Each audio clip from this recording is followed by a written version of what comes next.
Hi, it's Jamie, Progressive's number 2 employee. Leave a message at the... Hey, Jamie. It's me, Jamie. This is your daily pep talk. I know it's been rough going ever since people found out about your a cappella group, Mad Harmony, but you will bounce back. I mean, you're the guy always helping people find coverage options with the Name Your Price tool. It should be you giving me the pep talk. Now get out there, hit that high note, and take Mad Harmony all the way to nationals this year! Sorry, it's pitchy.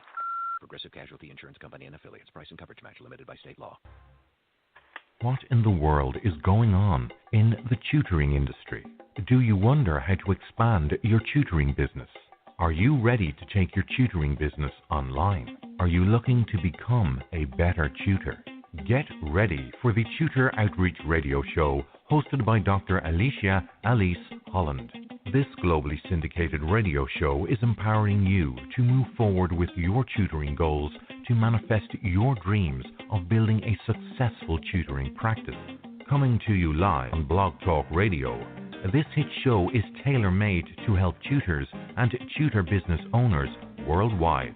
Dr. Elise brings her knowledge, experience, and sense of humor to each show while introducing you to guests from all over the world who are experts in the fields of tutoring, coaching, education, and leadership. Call in with your questions or share some of your own experiences in academia. The Tutor Outreach Radio Show starts now. Here is your host, Dr. Elise. Hello, everyone. Welcome to the Tutor Outreach Radio Show. My name is Dr. Elisa Holland, but people around the world calls me Dr. Elise. Through the Tutor Outreach Group, which can be found at www.thetutoroutreach.com, I help tutors and tutor business owners build heart-centered global learning organizations to serve humanity, whether it is in the local community, face-to-face, or online in the field of education. As America's #1 tutor business training company, the Tutor Outreach Group is a professional organization for tutors, teachers, college students, and other small business professionals who want to start either a home-based tutoring business or a tutoring company, get clients to grow their tutoring business, improve their tutoring repertoire, gain insight into leading and hiring for a global learning organization, strategically grow their tutoring business based upon their own life purpose. The Tutor Outreach Group provides premium resources and networking opportunities throughout the year. And, of course, I am available for group coaching through one of my tutoring mastermind groups in the USA or Canada.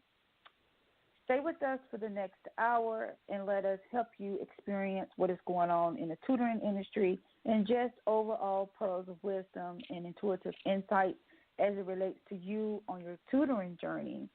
I want to share with you guys that we have 3 upcoming tutoring conferences for 2019. The first conference will be held in Fort Lauderdale, Florida in the month of April 5th and 6th.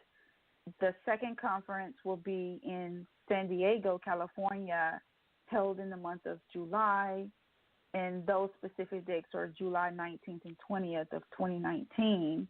And then lastly, we have our international tutoring conference in Phoenix, Arizona in the month of November, specifically November the 8th and 9th of 2019. If you are interested in attending any of these conferences, then definitely go to our website, or you can go to our partner's website, Eventbrite, and look for those conferences and register. Each fourth Tuesday of every month, we have our regular show with special guests from around the world, or I present tutoring strategies, tips, pearls of wisdom, and intuitive insights to help you on your tutoring journey at 10 a.m. Pacific Standard Time, 1 p.m. Eastern Standard Time on Blog Talk Radio. If you've been following my life's work, then you know that I have boatloads of experiences in the education industry and still serve to help humanity. It is my passion to empower others and help them take control of their learning and their lives. I see my role as a merchant of hope to others as they travel on their own academic and life's journey. As the Spirit guides me You may also notice some special or bonus shows on our upcoming schedule, so stay tuned. Whether you're a regular listener, long-time listener, or you just found out about the Tutor Outreach Radio Show, we are so glad that you are here with us. I'm very excited to take some of your calls for free tutoring advice or just to answer your life or academic question. You can call into the show on 646-668-2562. Send us a private message in our chat room. Give us your name and the area code you will be calling from and what you will want to speak about so that we can make sure we address any of your questions. Stay on the call with us because we do have a special guest with us today.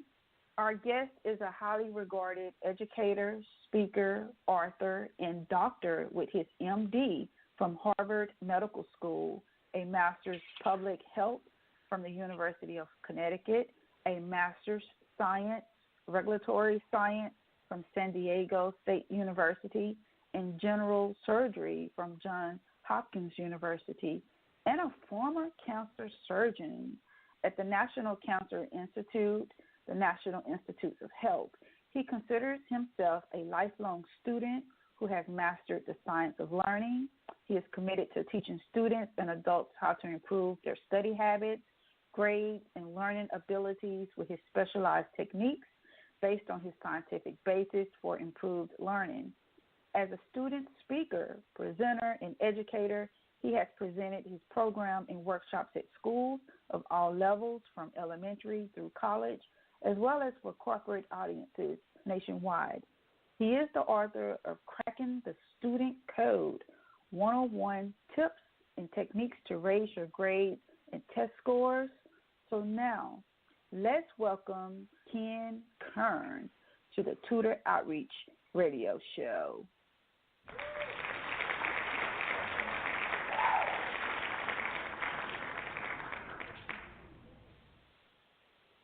Hello. Hello, Dr. Kern. How are you?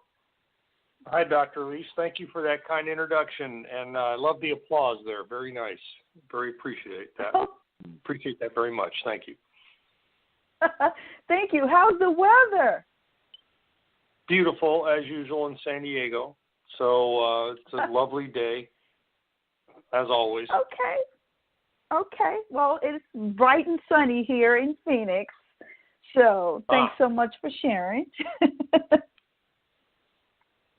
Yeah, I loved your introduction. I didn't realize that Tutor Outreach, what a great organization it is with a terrific mission. So you're definitely to be congratulated on your work. Fantastic things you're doing for students. Thank you so much. So we always ask our guests, you're very unique because you're coming from the medical field and you're in the education and coaching and test prep space. We want to know, how did you get into helping others with study habits and test prep? Well, I think I came to a point in my life where I thought I should really put down in writing the methods I used to actually increase my own grade point average. You see, when I was first starting out in college, I was playing football for a very brief time. I had a very low grade point average, a C average. They would never let us study. They discouraged us from doing anything academic, and I always wanted to be a doctor my whole life. My dad was a doctor. He was my role model. And I guess fortunately or unfortunately, I had some serious knee injuries, and I had to stop playing football very early on and found myself in a situation at the University of California, Berkeley, with a low grade point average, a C, and the desire to be a doctor, which it takes an A average, as close as you can get to it.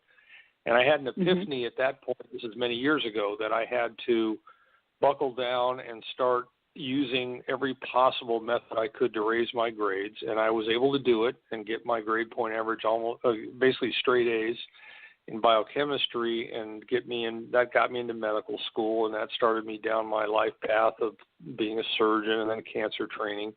And now I'm at a later stage in life where I can look back and say, you know what, I've got to put something down in writing to help kids who are having trouble studying and want to improve their grades, and that's where this Cracking the Study Code came from. It's the first illustrated book on 101 techniques and how to improve your grades, how to study better.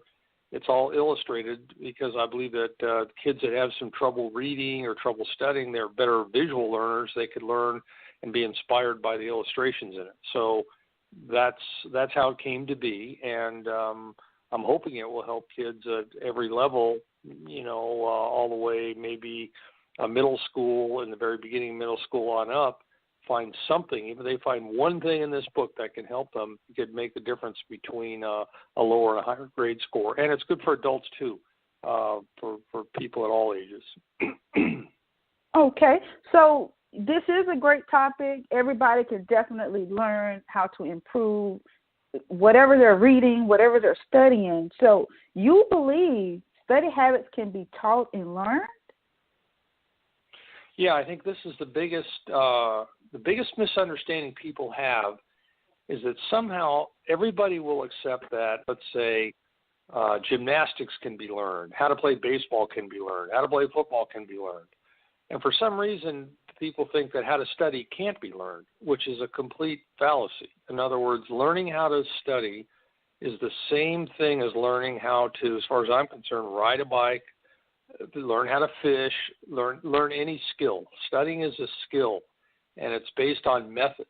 And if you know the methods of how to study, then you can study better. If you don't know the methods, you simply cannot become a good student. Now, we all know that there are people who we believe are natural, quote-unquote, students, but that's not really true. If you actually look at what these kids do that are getting straight A's, they are studying extremely hard. Yes, there's the occasional person who claims they don't study and they get A's, but even they study. So the whole approach that I'm trying to present is that studying can be learned, that there's a method to doing it, that you have to accept that there's a method to learn, and the first thing every student needs to accept, which is difficult to do, is you must put in the work to reap the reward. That's a famous athletic saying, but it goes equally well to studying. You must put in the work. And anytime you see these kind of promotions for better grades, less effort, get A's, don't put any time in studying, these are nonsense. In order to improve grades, you must put in the work and you must follow certain techniques, and all of this can be learned. And it's very important that we do this, that our students do this, because people from around the globe, students from around the globe know this, and they're out competing us on the grade point levels. They are out competing U.S. students because they know the methods. And so if you know the methods, you know the techniques and tips, you can improve your grades. If you don't know them, it's going to be a very difficult thing to do. Wow. Wow. That's deep. I know that you also do hypnotherapy work. How, from that perspective, how do you view the ability of the mind to develop more patterns that will help them with study habits, or to remove the fear of anxiety associated with test taking? Yes. Well, I think we have to, if we take it step by step here, the first thing we have to understand is that the mind can be trained to do just about anything we want it to do if we put in the work and have the right methods.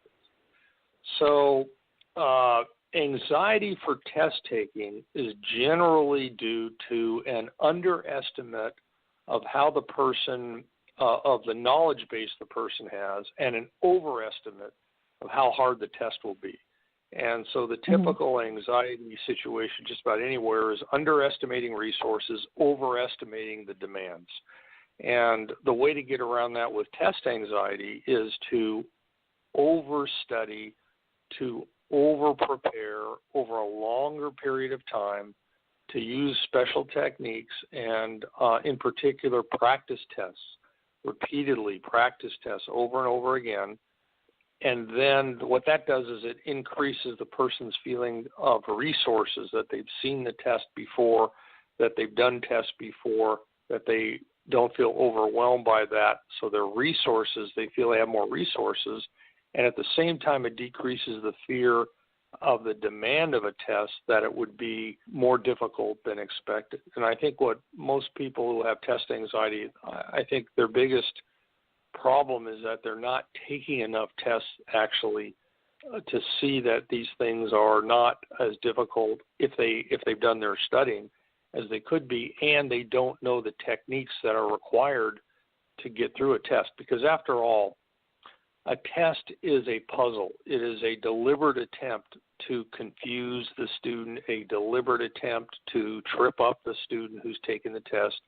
It's all planned out. And therefore, if you know a little bit about how they plan out tests, then you can deconstruct that. You can reverse engineer it so that when you do see a test, you can say to yourself, oh, I know what they're doing here. This is where they take the stem of something or its basic component and just change one part of it and see if they can trip you up on that. So again, we talk about that in the book here, also breaking down tests into the types. So for example, a multiple choice test is actually just a series of true-false tests. And so once you begin to look at a multiple choice test, is it A, B, C, D, A and B, B and C, you know that what you're looking at is just essentially a series of true-false tests. And that's the simplest type of thing to answer, true or false. And you can eliminate, we teach that eliminate the first couple obvious false ones. You're going to be left with two that are very close, and there's going to be something in the two sentences, let's say in a multiple choice. You've eliminated two obvious false ones, and now you're stuck with two. There's going to be a very slight difference between those two. That's where that extra studying is going to come in to make sure you know the facts. We can't do studying for kids. They've got to do their own studying, but what we can teach them is to understand a test is nothing more than a series of puzzles put together, and once they go at it that way, the anxiety decreases. Wow. So, this just leads me to ask, since you said that students need enough practice in order to be effective test takers, this is a loaded question. Are study habits actually taught in schools today? And how much do you believe poor study habits are a result of the poor grades and scholastic achievement in today's schools? Well, I can only speak from my own experience and also my experience in trying to get this, my program into schools. And my own personal experience is I don't believe study habits were ever taught at any time in schools. And I do remember, though, in the 8th grade, a teacher telling me something which is in my book here, which is when you get tired of studying, wash your face and it will refresh you and you can go back at it. And I've been washing my face when I've been studying and getting kind of tired and loopy ever since the 8th grade. And that's one of the tips in here. But to be quite honest with you, I never recall a time when schools taught kids how to study. I've run into a fair amount of resistance even in doing my student assembly program because from what I can tell, I hate to say it like this, I'm not really sure schools care about what happens to students and their study habits. I know that schools want kids to do well on standardized testing, but I'm not sure they really care about their students in terms of teaching them how to study. I know the parents care deeply, but I'm not sure the school system is set up in a way that is designed to teach kids how to study. In fact, when you think about it, Dr. Elise, what there should be is a class called Study Habits, that basically they teach kids how to study. And I know certain colleges have these, but this should begin at a very early age, in elementary school even. And I don't think schools are putting any effort into this at all. And it seems to me that just from my own personal experience in trying to talk to people about student assemblies, it's just like I don't think schools care about that. Schools care about, seems like right now, anti-bullying. Of course that's important. They care about acceptance. Of course that's important of various gender roles, and they want to reverse any other kind of ethnic discrimination. Obviously, these are critical. But just as important is teaching kids how to study, and in particular recognizing diversity. So here's the interesting part. The school system, because we have a diverse population, which is a key to our strength, that other countries in the world don't have, and And because we have an emphasis on that, that's terrific. But what people have forgotten is there's a diversity in learning styles. And this seems to be one of the problems where all the kids are being forced into the same learning style. And some of them are being cast aside as hopeless non-learners, which is really ridiculous. And nobody is putting in the kinds of efforts that are required to get different types of kids with different learning abilities, moving forward. And the other thing is, I can guarantee you, if you say this to the school system, they'll deny the whole thing and say, oh, that's not true. You don't know what you're talking about. But all you have to do is go to parents and ask them, is the school helping your kid do better? And the answer is going to be no. They give up on them. They basically give them a few tries or tutors, and they just give up on them completely. So what's missing there is, are they a visual learner? Are they an auditory learner? What is it exactly that's hanging them up about it? Where is it that they're really having their problems? Often it's because they passed them up a level and they didn't have the skills from the level before. So in any case, I find it tragic that we're throwing away kids who have every ability to study and learn just because they have to be standardized and they have to be put in lockstep with everybody else. It's tragic. Wow. I know for some schools, there's a program called AVID where they do teach students who have been invited into the program, study skills and test prep and things of that nature. But, talking about this from the tutoring industry standpoint, there are tutoring businesses that literally has a business just to focus on study habits and test taking. Yeah, that's terrific. That's terrific because, like anything else, look at the effort put in sports. I mean, look at how sports in high school and even middle school, I guess, look at the emphasis put on the equipment, the coaches, and all that. And that's important. But imagine if there was a study coach. Imagine if there was that kind of emphasis put on study skills. Now, what people in the U.S. fail to realize is this is happening in other countries. China, for example.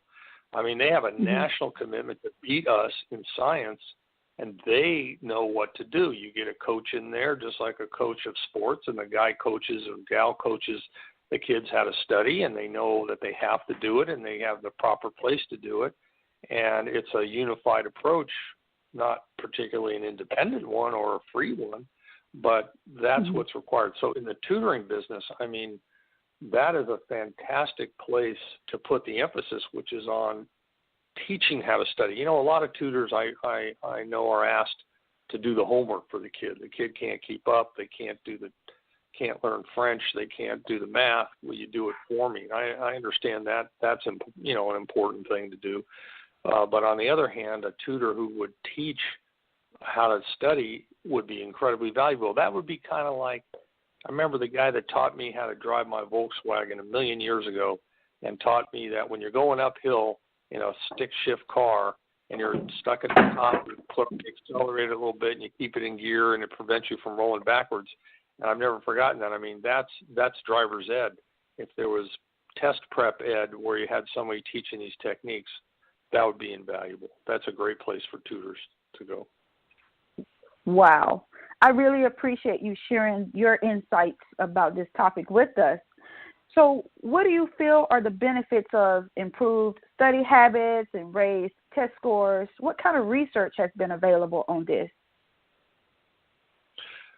Well, I think everybody has to recognize that you have to go through certain steps in America to get to where you want to go. And I mean, I don't think it's a misstatement to say everybody wants to improve themselves economically, and everybody wants a higher level job, and everybody would love to get out of the trap of kind of being stuck at a lower paying job. And the secret is education. Education will bring everybody up and out of their, let's say, lower hourly wage, problem, because that's always sitting there.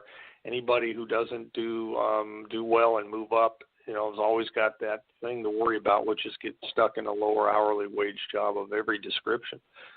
So if your study habits go up, regardless if you're a student or an adult, you can improve your educational success will improve, and therefore you will improve your economics. And I think what it gets down to, if you ask me, is beside the enjoyment of life, which is fun, it gets down to economics. And those who have a better economic status have better resources and can actually open themselves up to yet more education and more fulfillment. So I don't know about research in it. I do know that it's just on a fundamental level, the better, if you have the right techniques, you can get higher grades. And I think this is what's missing when we're asking students to study and they're staring blankly at their book and they don't know where to start.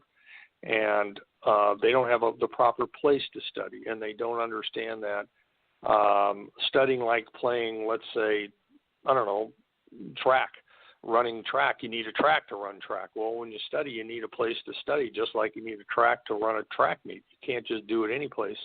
You really should have a special place because you're training the mind to condition itself that this is the place we learn. And, it's funny, even people know how to train their dogs and their pets almost better than they know how to study or train their kids how to study.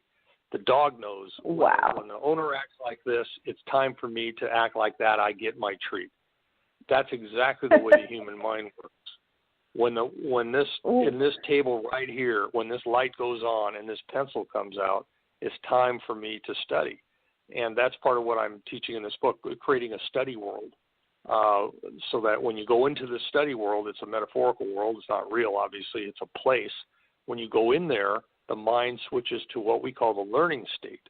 And the learning state is the state of which you begin to take in ideas, and you're not focused anymore on the outside world. And that's the key part to studying. You've got to get into the inner world where the mind is now not processing outside stuff, but the content from whatever it is you're studying. And that's the beginning of better grades. That means no TV, not eating, not playing, no distractions. Now, creating a study world can be difficult for people because, not everybody has the size and the quietude and all the stuff required, but it's got to be done somehow. You've got to carve out this place that it conditions the mind. When I'm here, I learn. And so that's part of it. And once you begin to do that, that's what a library is. If you take a library, that's basically what it is, the ultimate study world. Totally quiet, or at least they used to be. Totally quiet, that's where you go. Okay, not everybody can go there, so you want to recreate it at home. Then you want to recreate the same kind of environment where you're going to take your tests. That's why we tell people take practice tests and try to take it something where you simulate what it's like when you go in to take the real test. Like the ideal thing, now I'm not telling people to do this, but the ideal thing, literally, if you had unlimited money, the ideal thing to do would be to buy a school desk, exactly the same type you take your test in, have a room that's somewhat similar to the room you take the test in, has a clock the same way, it looks kind of the same, and you go in there and you practice taking your tests in there. Now that's a fantasy, but that's how they train astronauts, that's how they train pilots. They take them in a simulator. So what you need is like a home simulator as close as you can get it, even if it requires just bringing something from school home and having it on your desk, something that tips off the mind that this is the place where we do our learning and taking our tests. And that's how you improve grades. And those improved grades are going to lead to better educational opportunities, better jobs, more economic access. And, I'm going to be honest about this.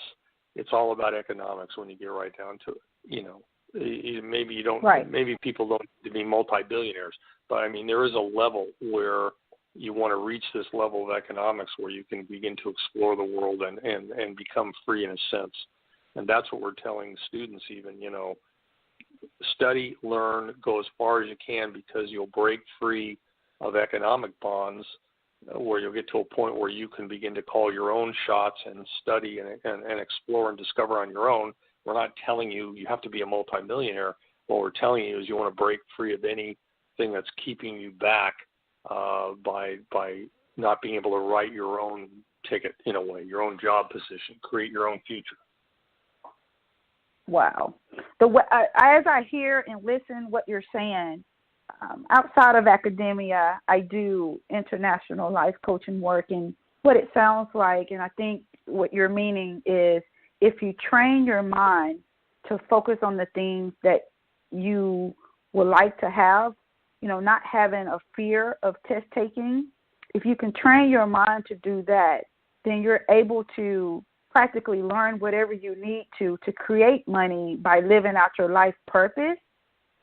Because if you're going to school, obviously you know who you are and why you're here. You have some type of idea of why you're needing to study whatever you're studying.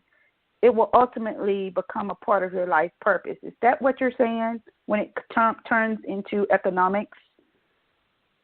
Yeah, I think this is a very important concept you're bringing up, actually, which is a lot of students don't know why they're studying.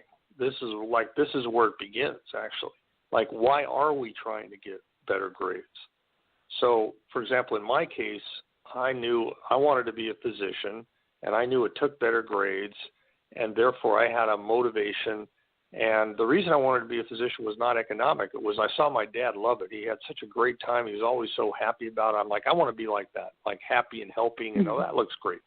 So if a kid has what kids need is a motivational factor for why are they in there trying to study exactly. And I think this is one of our biggest problems. We aren't even addressing that issue with them. Like, why are you here to study? And I work with every summer I work with kids who volunteered to go to Camp Pendleton, the Marine Corps base, for 10 days at a program that's called the Devil Pups. And I was one of those kids a long, long time ago. And these are inner city kids. When I did it, there were a lot of athletes, but they're inner city kids. And they're trying to teach them about discipline and self-worth and character building and what is life all about in terms of like being the best you can be and having character and integrity. And it's amazing. This is part of what motivated me, because I've been doing it for about 6 years now. Every summer I've talked to at least 3,500 kids, 4,000 kids. That's part of what motivated me to write the book, because a lot of them are kind of lost until they begin to see that, well, okay, there is such a thing as character building, focus, and discipline. Now, they're not being asked to be Marines. That's not it. It's just, here's what it's like to have self-worth and dignity and stand up tall and be proud of yourself. That's not being taught in school either. And we're not talking about religion here. We're just talking about basic human dignity somehow is not being addressed. So I think when you're talking about if a kid can get on a life path, well, that's unique to be on a life path at an early age.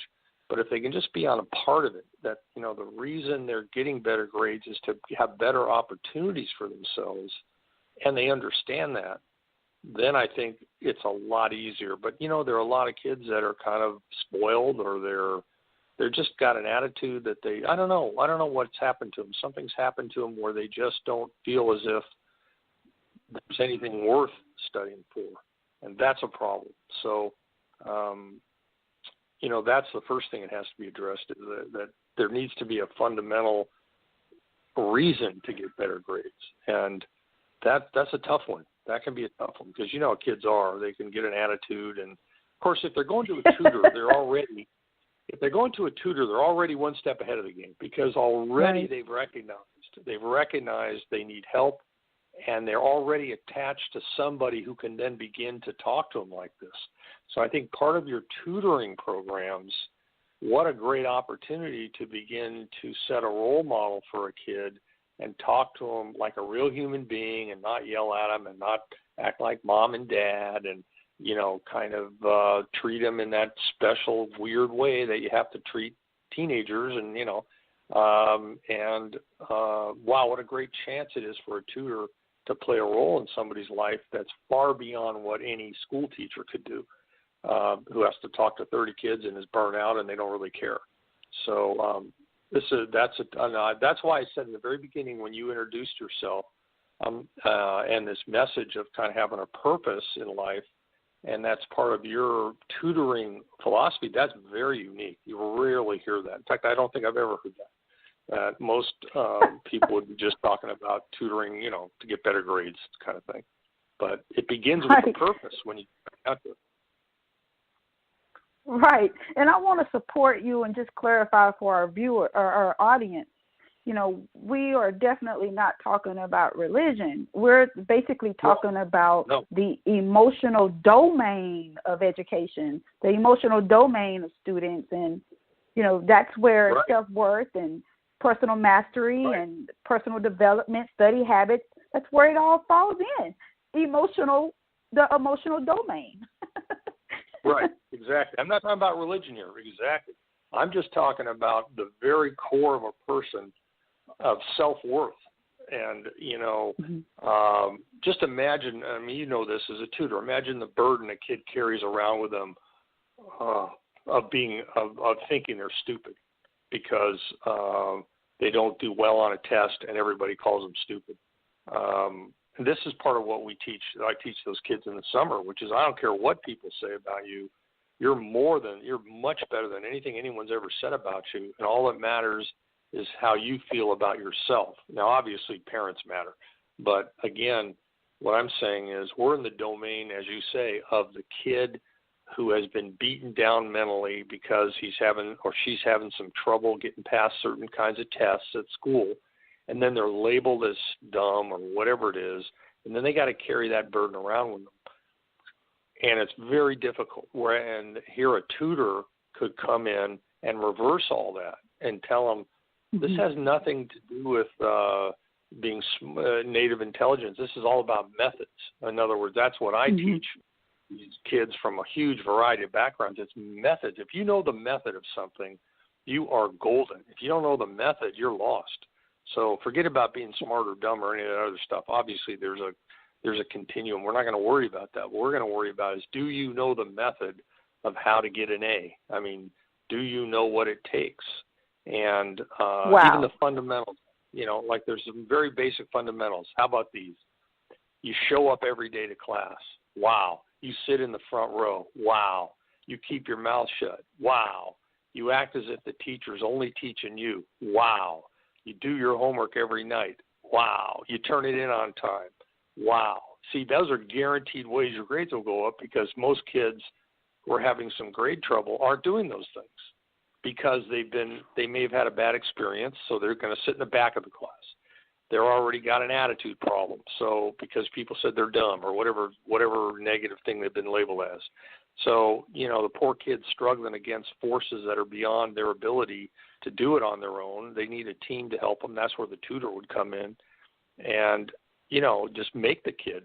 You sit in the front, you go to class every day, you take notes, you act like they're teaching only you, you do all your homework, you turn it in on time. That's a guaranteed way to raise your grade, at least one grade point, you know, one grade immediately. And then the tutoring is on top of that. Yeah. Hold that thought because it's time for a break, and I want to make sure that you have plenty of time to capture this whole idea. Okay. You are listening to the Tutor Outreach Radio Show with Dr. Elise and special guest, Dr. Kern. When we come back, Dr. Kern will share with us exactly how he went about developing the 101 study tips and techniques featured in his book, Cracking the Study Code. Stay tuned, and we'll be right back. What is intellectual property? It's something that you will have to protect when it comes to your learning organization. Innovation and creativity is definitely valued amongst humanity and should be protected. As a result, tutors need a blueprint to follow so that they will do exactly what needs to be done to protect their work and trade secrets for their learning organization. In the #1 source for tutors and tutor business owners, Dr. Holland's Expanding Your Tutoring Business Series. Tutor Consultant, Dr. Holland delivers her field-tested advice so that you can determine what types of intellectual property that will need to be protected, create various types of work agreements for your learning organization, develop a system to maintain records of your intellectual property, build a business plan that will promote data-driven tutoring success, describe the federal laws that impact your tutoring business, implement quality assurance meetings, create an online project management system for your content team, implementing focus groups and market research, disseminating your research for your learning organization, acquire know-how for licensing your intellectual property, and dozens of other strategies you will need to protect your intellectual property. Take a strategic approach to protecting your intellectual property so that you can build a household name in the tutoring industry. You can get your copy of Expand Your Tutoring Business Volume 3, The Blueprint for Protecting Your Learning Organization, on Amazon.com, or submit your book order at orders@iglobaleducation.com. We're back on the Tutor Outreach Radio Show with Dr. Elise and special guest, Dr. Ken. We are continuing the conversation about test-taking and study habits. If you have any questions, then please call into the show on 646-668-2562. Send us a private message in our chat room. Give us your name and the area code you are calling from and what you want to speak about so that we can make sure that we address any of your questions. But before we continue, I want to make sure everyone knows how to contact our special guest, Dr. Ken. Dr. Ken, could you please give us your contact information and how we can request you for speaking engagements, get a copy of your book, and just any of your other study habits programs? Yeah, that's great. First of all, if you go to a website called Safe School Events, SAFE schoolevents.com, that's where I have all my information. SAFE means scholastics, assemblies, fundraisers, and entertainment. And that would be the principal way you could reach me, and you can write me an email through there. I have a school assembly program on mind science and how to improve learning, which is listed on that Safe School Events site. And then it's actually got all of our programs on there in terms of, let's see, I'm looking at it right now so I can be very accurate about this. It's got Cracking the Study Code, which you can get from Amazon or Barnes & Noble, and you can purchase it there. And then the school assemblies, I have one, it's called Believe It and You Can Achieve It. And it's about how the power of the mind can help students basically get better grades, have better self-confidence, better self-worth, and actually learn how to speak and act in a way that helps their belief in themselves improve their lives. So again, we're not talking about religion, that kind of belief. We're talking about speaking positively, thinking positively, having positive goals. So Cracking the Study Code book is on Amazon and Barnes & Noble. You have to type in that title, Cracking the Study Code, and then you can reach me through safeschoolevents.com. And Thank you so much for. Okay, Yep. Thank you so much for sharing that information with us. We have time for about maybe 2 more questions, and our audience definitely wants to know, how did you develop these 101 study tips and techniques featured in your book, Cracking the Student Code? Yeah, believe it or not, these are all methods that I learned along the many years of education I've had. So, we're talking high school, college, medical school, 3 years of cancer research after that, master's in public health, master's in science, and I'm working on my final degree. And, I have my MD, then I've got the 2 master's degrees, and I'm getting 1 more master's degree. And so along the way, I've picked up, learned, and read about many, many techniques, and I put down the 101 things I used in college to actually improve my grades. And they may seem simple. Some of them are simple, but they actually work because I've used them all. I'll give you some. Mm-hmm. I'll give you one that sounds incredibly simple, but flashcards. Okay, let's just focus on flashcards for a minute. I remember. And to this day, I've had to take many advanced exams where I've used this method. So you take a flashcard, and a flashcard has 2 sides, obviously. And the brilliance of a flashcard is it associates ideas. And so the mind is an association machine. The mind is not a computer. It's not a video recorder. It's not an audio recorder.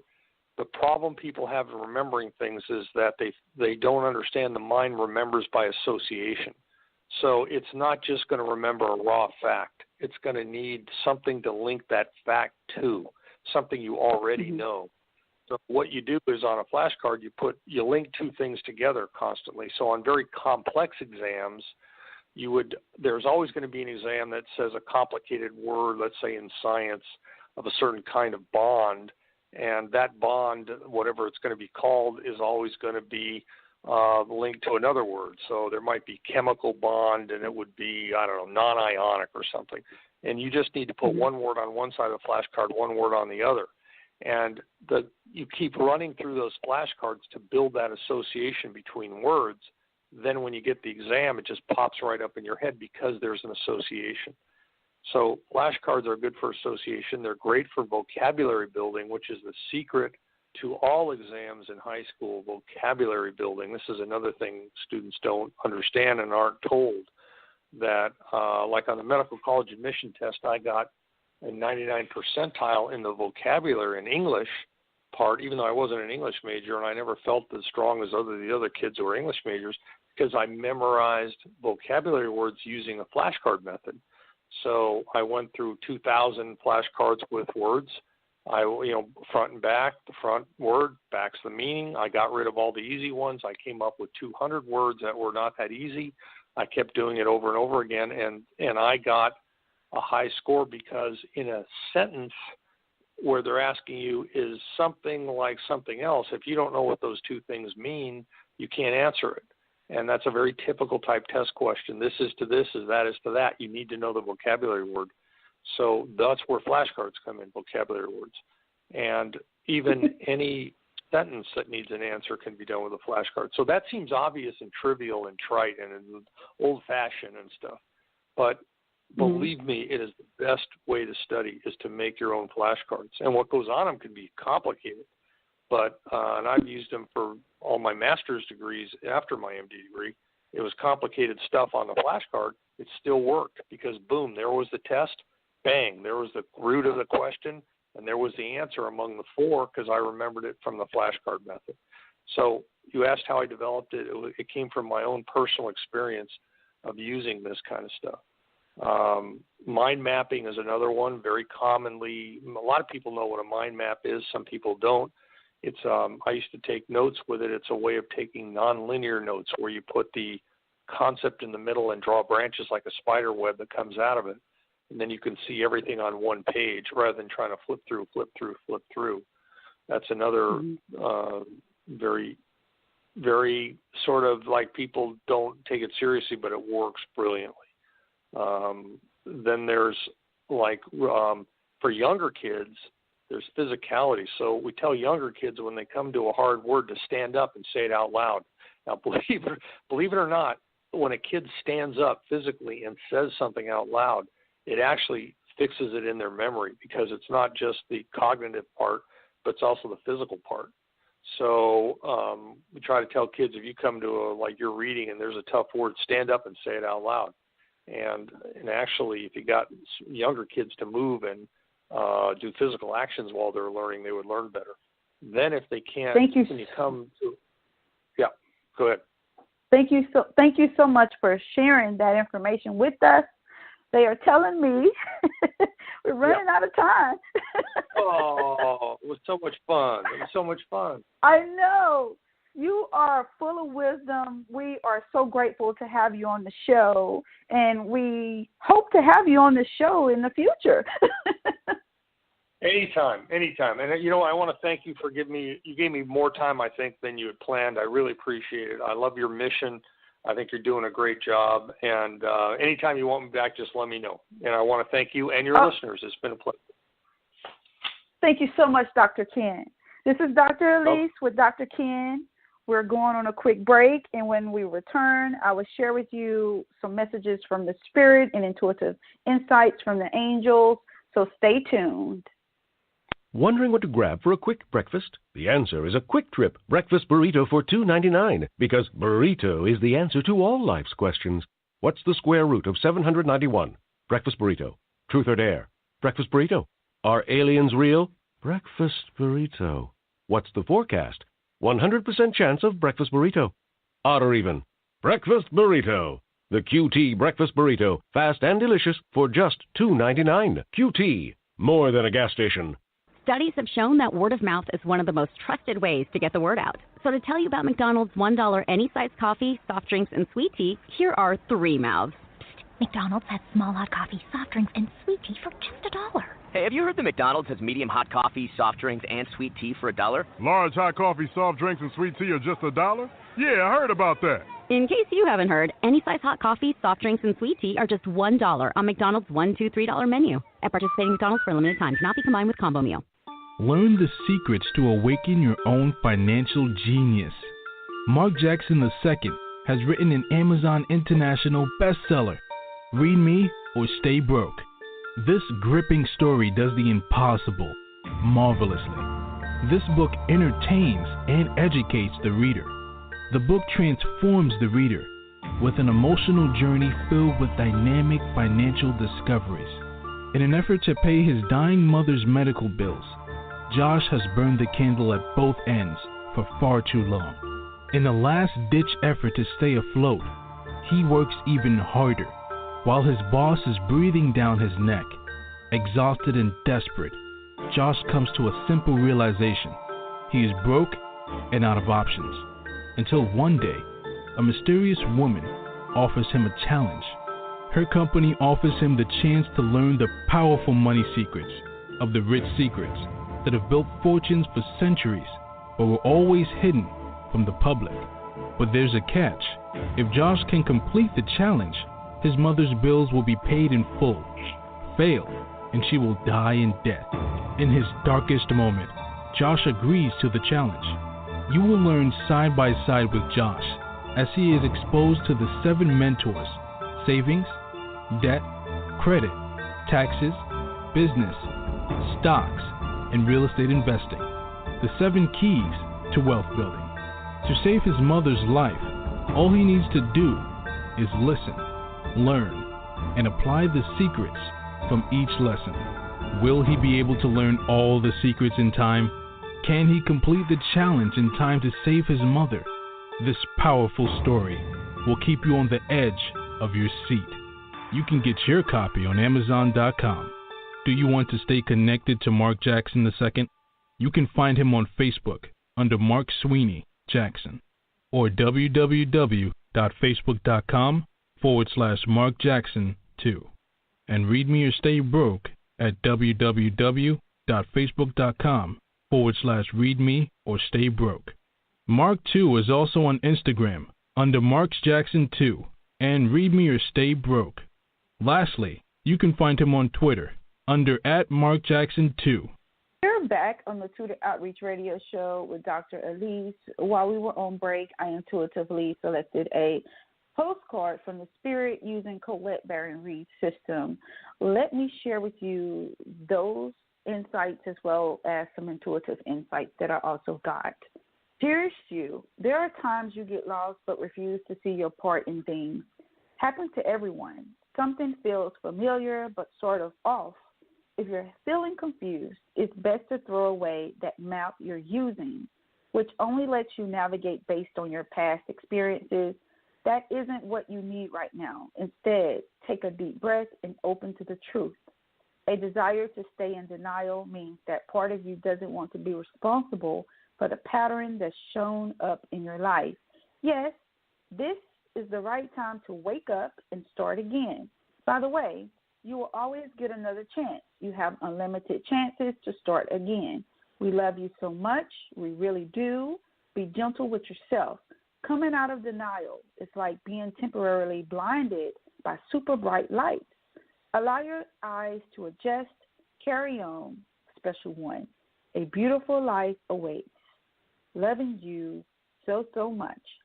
Guys, when I saw that message, I was very excited to see that because, you know, many of you are going through a lot of changes, and the number 96, which deals with forgiveness, has come up, and then the number 87, which deals with synchronicities, have come up. So you may be seeing repeating numbers, you may be seeing phrases, words. Some of you may even be getting little short mini movies, throughout your day or even dreams in your sleep about what it is that you are supposed to be doing. And I'm seeing here that for some of you, you're at a stage now to where it does not serve a purpose for you to hold on to past hurts, whether you have caused them or someone else has caused them. You are being called to forgive yourself as well as others so that you can move forward to what it is that you need to do. Now, a second message came in, and I will share it with you. Dear you, now is one of those times you've been asked to add some distance. Take a step back and do nothing but observe. Don't worry about how long it would take to regroup. Just know it's temporary and actually an opportunity to take a breath, slow down, and look at how far you have come. Decisions for the highest good are made when you have clarity, which comes from being open to information from both the intellect and the intuition. When you step into the role of observer, it's as if you turn on a switch that allows your soul to be an essential part of the information gathering and decision-making process. In this way, you can approach things from a more neutral and non-judgmental place. We know you will make the right choice. Trust us when we say, now is not the time to get too close to the fray. Step back now. You will be glad that you did. Love you. So, again, guys, this is just a clarifying message that follows up with the first message from the Spirit, that it is your divine birthright to really and truly explore who you are and why you're here so that you can get on the path in which you are meant to follow. Two additional intuitive insights that came in was that, you are at a place where it's time for you to own your divine power, replace codependent people-pleasing with assertiveness and empowerment, and then you're also being called to believe in yourself by believing in God working through you. Your self-confidence through God confidence is what they're showing me here. And the only way that you can do that, guys, is that you need to forgive yourself and forgive others and know that God's mercy and grace is sufficient for you as well. If you would like to work with me, Dr. Holland, you can go to my Tutoring Mastermind's website, www.tutoringmastermind.com, or find us on Facebook at the Tutor Outreach Group. I hope to see you at one of our upcoming 2019 tutoring conferences. If you have any tutoring questions, then join us in one of our Facebook groups, and you can find that information at our Facebook page, the Tutor Outreach Group. We love having active group members. I want to thank you all for tuning in to the Tutor Outreach Radio Show. I had a wonderful time with our special guest, Dr. Kern. If you know of anyone who is interested in cracking the code, increasing their test scores and grades, then share out this video, guys. Share it out. Family, friends, colleagues, co-workers. Please join me every fourth Tuesday of the month at 10 a.m. Pacific Standard Time, 1 p.m. Eastern Standard Time. Next month on the Tutor Outreach Radio Show, I will be presenting to you the 2018 State of the Tutoring Industry, upcoming trends and insights. So you do not want to miss this episode. Leave us some comments and stay tuned. We do post our radio show on YouTube. You can find us in iTunes as well and many other online digital radio platforms. Have a great week, and I'll see you back here next time. Remember, you are loved, you are valued, and you are competent. You've been listening to the Tutor Outreach Radio Show, hosted by Dr. Alice Holland. This hit show comes to you live every second and fourth Tuesday at 10 a.m. Pacific, 1 p.m. Eastern on Blog Talk Radio. Each show is empowering you to move forward with your tutoring goals to manifest your dreams of building a successful tutoring practice. If you've missed any part of this show or want to find out more about Dr. Holland, visit thetutoroutreach.com. That's thetutoroutreach.com.